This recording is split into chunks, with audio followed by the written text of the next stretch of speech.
guys. Doing the final response. Christine, I really liked what you had to say. I also didn't really know. I mean, I kind of knew what musical identity was, but I didn't know exactly like how to word it, what to say, or what exactly that it meant. But then I looked up some things and I found stuff that you said. I also found some stuff that Rachel had said as well. So I really liked what you guys had to say. And then, so to add to that, then I just thought, thinking back to like my elementary school days, like we didn't do much of the musical identity except for in music class when you did recorder or a couple concerts a year. And then come middle school, you chose band or choir. And I mean, even in choir, we didn't learn music notes. We didn't really get a choice in the music. We just kind of got to follow along with everything and just sing the lyrics. And then come high school, you didn't have to have some kind of music. So I stopped in music classrooms by 8th grade. But even in middle school for me, like, I didn't broaden my horizons. And so basing off of that and what to do like in the classroom, I looked up some different lesson plans and saved them to use for later and kind of thought about what I could do on my own. And I really thought that, playing music in the classroom for anything, using it in math or English when they're having downtime to write. I know for me, doing homework, I like music in the background. It kind of gives me something my thoughts to follow instead of complete silence, and then I get completely off a track. And then I think that also helps too, based on the music that you've been brought up with. So like for me, my parents listened to nothing but country. My entire family listened to nothing but country growing up.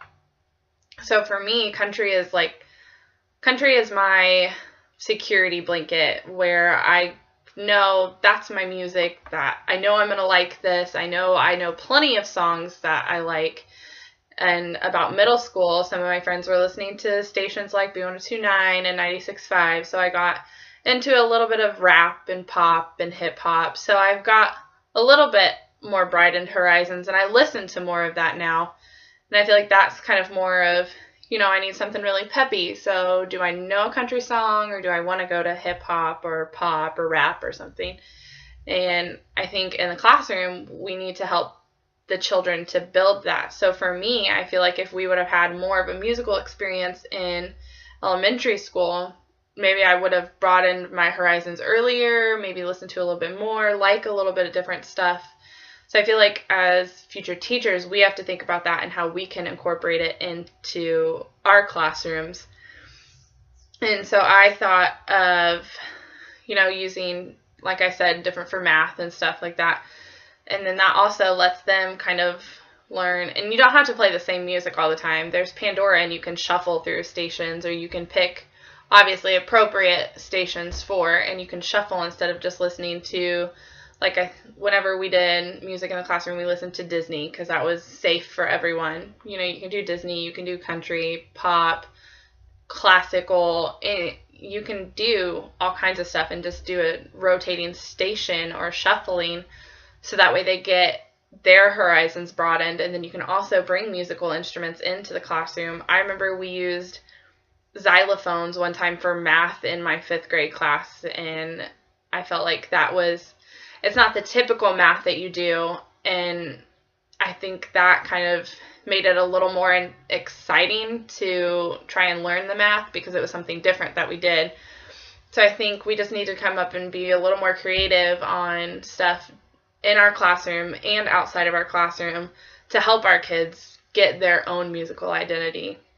And that way we can kind of help them establish a base ground outside of what they listen to at home. And that way then they can from then go on and choose their own music instead of doing, I'm going to be friends with these people because they only like country, or I'll be friends with these people because they like country and hip hop. Just kind of let them be their own person, teach them that that's okay, try different music, it's good to do that. And that way then maybe they won't be like me, who's terrified of musical instruments and singing in front of people, because they'll be okay with that. They'll know that it's okay for them to have their own musical identity and to have different standing points of who has different abilities. So I'll see you guys next week.